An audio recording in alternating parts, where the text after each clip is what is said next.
Cordial saludo. Esta presentación está orientada en los fundamentos de la teoría de los signos de Charles Morris, específicamente desde la pragmática. El grupo está conformado por María José Rodríguez, Edgar Joe Aguilar, Juan Felipe Altamiranda y mi persona, Janicer Salgado. La dimensión pragmática de la semiosis se refiere al uso de cómo los signos y los símbolos son utilizados en el contexto real para comunicar significados y lograr objetivos específicos. Se centra en cómo el uso de significado afecta el comportamiento humano, la toma de decisiones y las interacciones sociales. Es decir, que la dimensión pragmática de la semiosis refiere al uso práctico y contextual de los signos para comunicarse.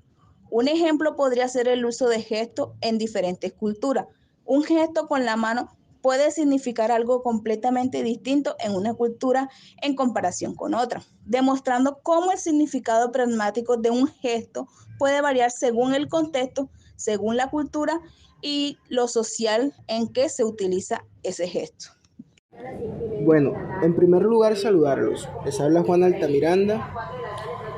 Ya entrando un poco más en materia siguiendo el hilo en relación a lo que mi compañera venía diciendo en cuanto a la relación que existe entre los signos y los usuarios, es importante entender entonces que existen unos factores individuales y sociales en la semiosis. Pero bueno, antes de seguir comentándoles, quiero decir que existe una confusión en cuanto a las dimensiones semióticas. ¿Qué quiero decir con esto? Es que muchas veces se confunde una regla con otra. Por ello, me parece muy importante aclarar la relación que se establece entre los signos con sus diferentes reglas. Antes de esto, me gustaría aclarar o recordar en ese sentido que el vehículo sígnico es la manifestación material del signo, es decir, lo que actúa como signo. Por otro lado, el designatum es lo designado por dicho vehículo sígnico, es decir, aquello a lo que el signo alude. Por último, el interpretante es la conducta observable, es decir, lo que se desencadena en el receptor y el efecto que produce en determinado intérprete. Esto parece un juego de palabras, sí, pero si vemos la relación que existe entre el signo, vamos a entenderlo un poco mejor. En ese sentido, encontramos que en las reglas sintácticas nos hablan de relaciones sígnicas entre vehículos sígnicos. Por otro lado, y aquí es donde está la confusión, que muchas veces se confunde la regla semántica con la regla pragmática. Entonces aclaramos esto, que en las reglas semánticas correlacionan los vehículos sígnicos con otros objetos. Y en esta, que es la que nos interesa a nosotros, que es la regla pragmática, se expresa entonces las condiciones que vendría siendo, en este caso el intérprete, las condiciones bajo las que un vehículo sígnico es un signo. Bueno, aclarado eso, debemos entender entonces que la pragmática estudia entonces la lengua en uso.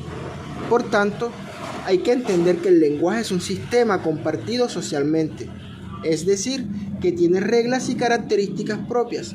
Entonces, los miembros de una comunidad determinada y el entorno van a jugar un papel fundamental en cuanto a la significación. Por ello, entonces hablamos de convencionalismos, en otras palabras, de lo que es socialmente aceptado.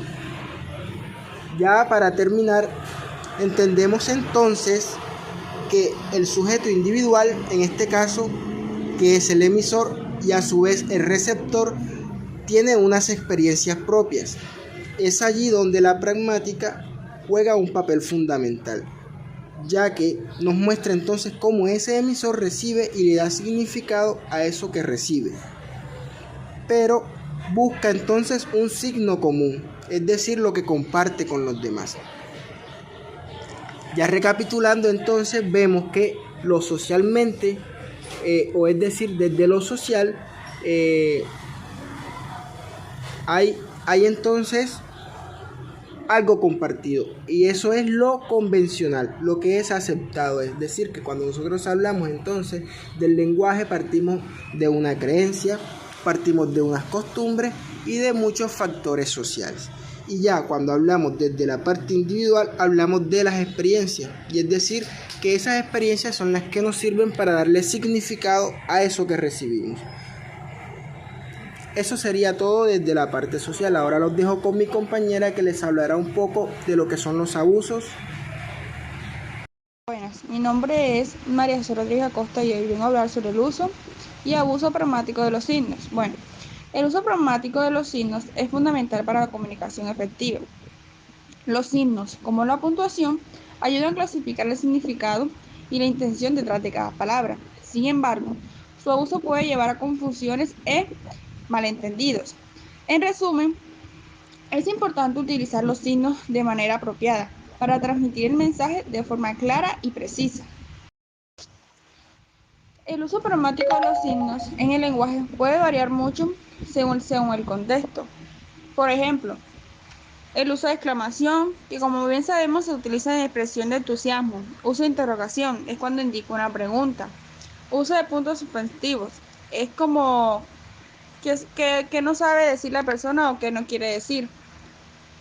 Uso de comillas conlleva a una incertidumbre. Bueno, todo esto se resalta porque enfatiza en una palabra, una frase o algo en específico.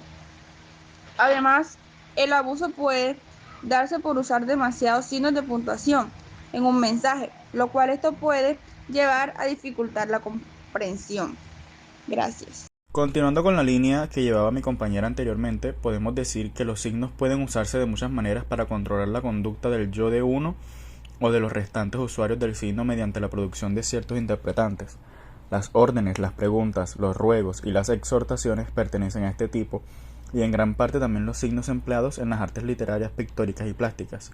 Con respecto a los científicos y lógicos y los semióticos, podemos decir que los científicos y los lógicos aún pueden excusarse si acaban valorando los signos en términos de sus propios propósitos. Pero el semiótico, en cambio, debe interesarse por todas las dimensiones y todos los usos de los signos, la sintaxis, la semántica y la pragmática de los signos usados en la literatura, las artes, la moralidad, la religión y en los juicios de valor. Todo lo anterior tiene, por lo general, tanto interés para el semiótico como los estudios dedicados a los signos que se usan en ciencia. En uno y otro caso, el uso del vehículo sígnico varía con el propósito que deba cumplir. Con respecto a otras consideraciones acerca del uso y abuso del signo, nos encontramos con que cualquier signo puede ser examinado en función de las condiciones psicológicas, biológicas y sociológicas de su uso. Otro punto a considerar es que los signos lingüísticos tienen muchos otros usos que el de comunicar proposiciones confirmables. Y por último, pero no menos importante, es que la semiótica tiene que defender la legitimidad para ciertos propósitos de preocuparse por el efecto del signo en aquellos que lo interpretan. También debe encargarse de desenmascarar la confusión de estos diversos propósitos que los signos pueden desempeñar. Con esto damos por finalizada nuestra exposición sobre los fundamentos de la teoría de los signos desde la pragmática según Charles Morris. En esta exposición se trataron temas como la dimensión pragmática de la semiosis, factores individuales y sociales de la semiosis a nivel social e individual, así como también el uso y abuso pragmático de los signos. Agradecemos por último por la atención prestada.